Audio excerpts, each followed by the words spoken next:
ওর কাছে এনে কপালে কিস করলাম। কি ব্যাপার আজ এত রোমান্টিক? কারণ আজ আমার সিনিয়র বুকে ভালোবেসে ফেলেছে। আমি সাকিব, সবেমাত্র কলেজ উঠেছে। আজ আমার বড় ভাইয়ের বিয়ে। আমরা সবাই রেডি, কিন্তু ভাইয়াকে খুঁজে পাওয়া গেল না। অনেক খোঁজের পর ভাইয়ার ঘর থেকে একটা চিঠি পাওয়া গেল। ভাইয়া নাকি তার ভার্সিটির কোন এক মেয়েকে ভালোবাসে। সে তাকে ছাড়া আর কাউকে বিয়ে করবে না, তাই সে বাড়ি থেকে চলে গেছে। ওইদিকে মেয়ের বাড়ি থেকে ফোন দিচ্ছে, তাদের সব রেডি। বাবা কি করবেন বুঝতে পারলেন না। হঠাৎ কি মনে করে আবার মেয়ের বাবার কাছে ফোন দিলেন। তারপর আরেক পাশে চলে গেলেন।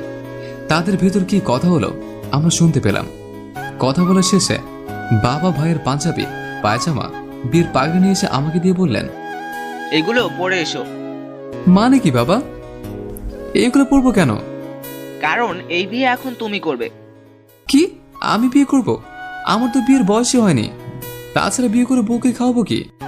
সেইটা তোমাকে ভাবতে হবে না, তোমাকে এই বিয়ে করতে হবে। আর কোনো কথা না বলে এইগুলো পরে এসো। বাবার মুখের উপর কথা বলার সাহস আমার নাই, তাই বাধ্য হয়ে বিয়েটা করতে হলো। আজ আমার বাসর রাত। বাড়ির সবাই বউ নিয়ে ব্যস্ত। আমি ছাদে বসে সিগারেট খাচ্ছি। সিগারেট আমি খাই না, কিন্তু আজ কেন জানি খুব খেতে ইচ্ছে করতেছিল, তাই বাবার সিগারেটের প্যাকেটটা নিয়ে আসছে। সিগারেট খাচ্ছে, হঠাৎ পেছন থেকে পাশের বাসার ভাবি ডাক দিল, এই যে মিস্টার সাকিব, এখানে কি করছো? কিছু না ভাবি, এই তো আকাশ দেখতেছে। নতুন বউরে রাইখা আকাশ দেখো? চলো বাসায় চলো, সবাই তোমার জন্য ওয়েট করতেছে। আমি ভাবির পিছন পিছন যাচ্ছি। হঠাৎ ভাবি বলল, সাবধানে বিড়াল মাইরো ভাই। তোমার কথা বুঝলাম না ভাবি। থাক, আর বুঝতে হবে না। আমি আসলে বুঝতে পারি নাই বিড়াল মারাটা কি। সবাই আমাকে জোর করে বাসর ঘরে ঢুকিয়ে দিল। আমি ঘরে ঢুকে দেখি নীর। আপনাদের তো বলাই হয় নাই, আমার বউয়ের নাম নীর। ও আমার থেকে 2 বছরের বড়। খাটে বসে আছে। আমি গিয়ে সোফায় বসলাম। ও 1 গ্লাস দুধ এনে আমাকে দিল। আমি অর্ধেকটা খেলাম। ও গিয়ে খাটে বসলো। আমি চোখ বুঝলাম। অনেক ক্লান্ত থাকায় ঘুমিয়ে পড়লাম। হঠাৎ ঘুম ভেঙে গেল। এ কি, আমি খাটে শুয়ে আছি, নীর আমাকে জোরে ধরে ঘুমিয়ে আছে। আমার কাপড় চেঞ্জ। ইস, বুঝলাম নীর চেঞ্জ করছে। এখন খুব রাগ হচ্ছে, তাই ভাবলাম বারান্দায় গিয়ে সিগারেট খাই। কিন্তু ওঠার সাথে সাথে নীর বলল, ওই কই যাও? আপনি কে যে আপনাকে বলবো? আমি তোমার বউ, আর আপনি আপনি করতেছো কেন? আপনি আমার থেকে 2 বছরের বড়। তাতে কি, আমি এখন তোমার বউ। তাছাড়া বিয়ে যখন করছো, বউয়ের মর্যাদা তো দিতেই হবে। আসো, খাটে আসো। ওই, আমি আপনাকে ইচ্ছে করে বিয়ে করিনি। শোনো, আমি বিয়ের আগে সম্পর্ক করিনি, কারণ আমার স্বপ্ন ছিল আমার স্বামী। আমি আমার স্বামীকে ভালোবাসবো। যেহেতু তুমি আমার স্বামী, তাই তোমাকে আমি ভালোবাসি। তোমাকেও আমাকে ভালোবাসতে হবে। আসো, ঘুমাইতে আসো। দেখুন, আমি আপনাকে ভালোবাসতে পারবো না। বিয়ে যেহেতু করেছিস, ভালোবাসতেই হবে। বিয়ের আগে যত টাঙ্কি মারছস সব বুইল্লা যাও। বিয়ের আগে যত টাঙ্কি মারছো সব বুইল্লা যাও। এখন যদি কোনো মেয়ের দিকে তাকাও না, চোখ উঠাইয়া দিমু। No hanky panky. আপনি আমার সাথে এভাবে কেন কথা বলতেছেন? ওই, তুই খাটে আসবি না? আমি তোর বাপকে ডাকবো। বুঝলাম, খাটে যেতেই হবে, কারণ এই মেয়েকে বিশ্বাস নাই। বাবাকে ডাক দিতেই পারে, তাই বাধ্য হয়ে খাটে গেলাম। এই মাই আবার জড়াইয়া ধরছে। ইয়া আল্লাহ, আমার এই পেতনের হাত থেকে বাঁচাও। এটা বইলে ঘুমিয়ে পড়লাম। সকালে দেখে একটু দেরি করে ঘুম থেকে উঠলাম। নাস্তা করে বাইরে গেলাম। বন্ধুরা আমার বিয়ের খবর শুনে খুব খুশি হলো, কিন্তু ওরা বাসটা ঠিকই দিল। 2000 টাকা খাওয়াতে হয়েছে। হঠাৎ ফোন বেজে উঠল।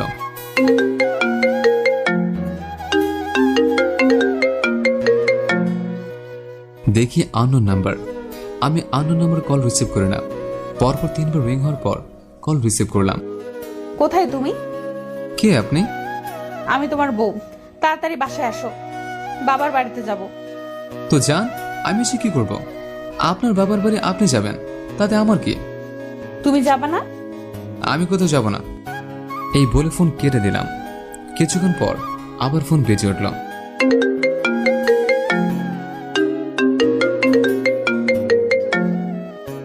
হ্যালো আব্বু। কই তুমি? আমি তো বাজারে এসেছে। তাড়াতাড়ি বাসায় আসো। ওকে আব্বু, আসতেছে। বন্ধুদের বিদায় দিয়ে বাসায় আসলাম। তারপর বাবা আমাদের পাঠিয়ে দিল নীরদের বাড়ি। ওদের বাড়িতে আমরা 5 জন গেলাম।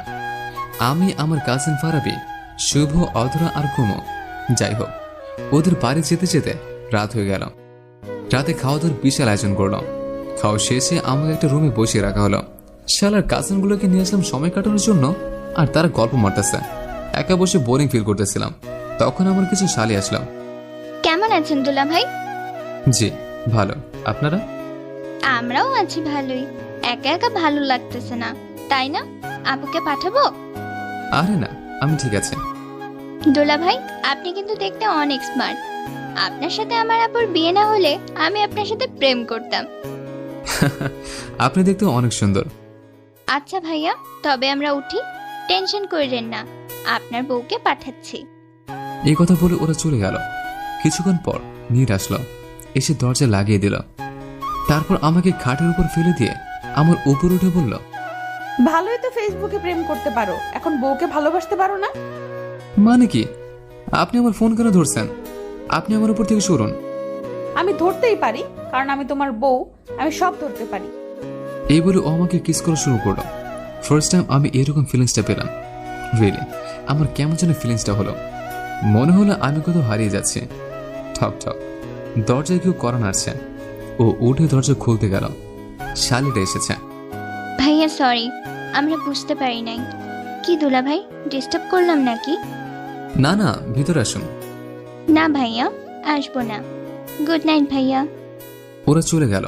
নীর আবার আমার দিকে আসছে।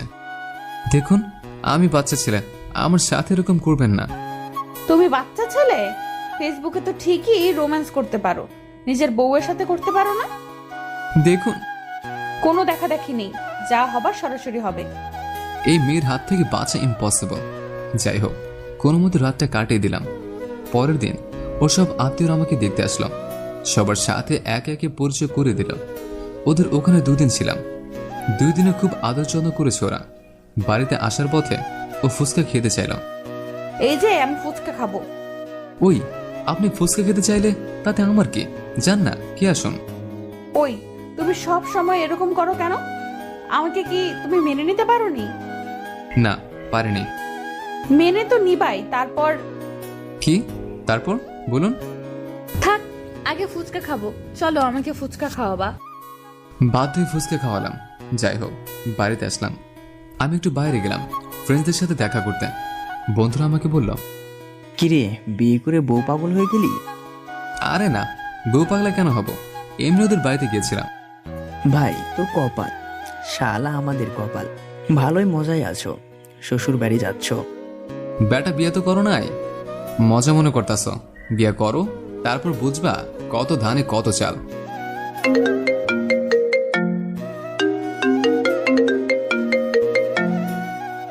নীর কল দিচ্ছে। 5 বার দেওয়ার পর রিসিভ করলাম। ফোন ধরতে এত সময় লাগে কেন?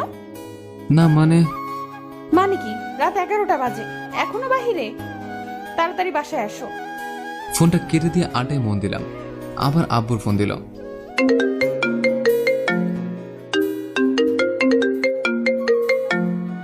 এই মেয়ে শিওর আব্বুকে বলেছে। হ্যালো আব্বু। কই তুমি? এই তো আব্বু, হৃদয়ের বাসায়। এত রাতে ওখানে কি? জাস্ট 20 মিনিটের মধ্যে বাসায় আসবা। বাবা ফোন রেখে দিল। বাসে যাইতে হবে, না গেলে প্রবলেম হবে। তাই বন্ধুদের বিদায় দিয়ে 12টার দিকে বাসে আসলাম। সবাই ঘুমিয়ে গেছে। মা টেবিলে বসে আছে খাবার নিয়ে। সত্যি মায়ের ভালোবাসা অতুলনীয়। যা, হাত মুখ ধুয়ে আয়, আমি খাবার দিচ্ছি। ঠিক আছে মা। রুমে যেতে দেখে নীর বসে আছে, আমার সাথে কথা বলল না। আমিও কোনো কথা না বলে কাপড় চেঞ্জ করে খাবার খেতে চলে গেলাম। বৌমাকে ডাক দে, ও এখনো না খেয়ে আছে। আমি বলেছিলাম সবার সাথে খেতে, কিন্তু ও তোকে ছাড়া খাবে না। ডাক দে। আমি পারবো না, তুমি ডাক দাও। মা নীরকে ডাক দিলাম। ও খাবার খেলো। আমার খাবার খাওয়া শেষে শুতে চলে গেলাম। ও আসলো, চুপ করে শুয়ে গেল। আজ আর কোনো কথা বললো না। সত্যি আজ কেমন যেন কিছু মিস করতেছে। হয়তো ওর দুষ্টি মিষ্টি আদরগুলা। তাহলে কি আমি ওর প্রেমে পড়েছি? সকালবেলা থেকে আমার খুব পেটে ব্যথা শুরু করে। বুঝতে পারছি না, প্রচন্ড ব্যথায় জ্ঞান হারিয়ে ফেলে। এরপর আর কিছু মনে নেই। যখন জ্ঞান ফিরল তখন আমি হাসপাতালে শুয়ে আছে। রাত 4টার মতো হবে। নীর আমার পাশে বসে আছে। মনে হয় না সারা রাত ঘুমাইছে। চোখ দুটো লাল, হয়তো কান্না করছে। মেয়েটা আমাকে অনেক ভালোবাসে। না, একে আর কষ্ট দেওয়া যাবে না। আমাকে নড়তে দেখে আম্মুকে ডাক দিল। বাইরে আব্বু আম্মু বসা ছিল। আব্বু আর নীরকে বাসায় পাঠিয়ে দিলাম। আম্মু গেল না, আমার কাছেই থেকে গেল। যাই হোক, আমিও ঘুমিয়ে পড়লাম। পরের দিন আমি বাসে চলে আসলাম। সারাদিন বউকে কাছে পেলাম না। ওকে যে আমি ভালোবাসি এটা তো বলতে হবে। যাই হোক, রাতে আমার জন্য রুমে খাবার নিয়ে আসলাম। আমি ওগুলো খেতে পারবো না। কেন, কি হয়েছে? কেউ খাইয়ে দিলে খেতাম। কি ব্যাপার? Something is wrong. থাক, লাগবে না, আমি খাবো না। আরে না, আমি খাওয়াই দিচ্ছি। ও আমাকে খাইয়ে দিল। খাবার শেষে ও প্লেট নিয়ে চলে যাচ্ছে। তখনই ওর হাত ধরে টেনে আমার বুকের কাছে নিয়ে আসলাম। কি ব্যাপার আজ এত রোমান্টিক? কারণ আজ আমার সিনিয়র বুকে ভালোবেসে ফেলেছে। তাই বুঝি? এই যে আমি তোমার সিনিয়র, মুখ সামলে কথা বলো। তাই না? হাজব্যান্ড সবসময় বোর থেকে বড় হয়। ওর কাছে এনে কপালে কিস করলাম। প্লেটটা রেখে আসি, তারপর বুঝাচ্ছি কে সিনিয়র আর কে জুনিয়র। নীর প্লেট নিয়ে যেতে যেতে বলল, এরপর কি হলো সেটা বলবো? আপনারা কান বন্ধ করেন না? থাক, কান বন্ধ করতে হবে না, আর বলতে চাইছি না। যাই হোক, আমার সিনিয়র বউকে পেয়ে আমি অনেক হ্যাপি।